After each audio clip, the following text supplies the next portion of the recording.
Aux abords de la fontaine, toutes sortes de vêtements suspendus, laissés là par dévotion. Situé au milieu des bois, la Fontfort de Saint-Éloi, le patron des forgerons est un lieu étrange. La croyance populaire dit que son eau guérit les rhumatismes et les problèmes de peau.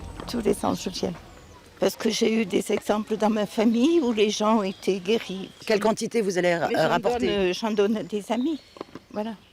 Comme cette femme, chaque année, le jour de la Saint-Jean, ils sont plusieurs centaines à venir puiser ici un peu de cette eau miraculeuse. C'est Saint-Éloi qui, en allant voir Saint-Martial, l'évêque de Limoges, s'est arrêté dans la clairière pour déjeuner. Et où il a posé ou son manteau ou son marteau, la source a jailli. Donc ça, c'est la légende.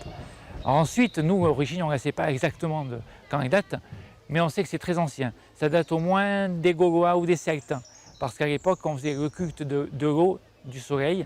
C'était des cultes qui se faisaient souvent justement à ces saisons-là. La légende a traversé les époques, donnant lieu à des processions et pèlerinages. Comme en témoigne ce tableau du 19e siècle, depuis, rien n'a changé, ou presque. Sur une petite commune de 250 habitants, nous avons à peu près environ 120 bénévoles.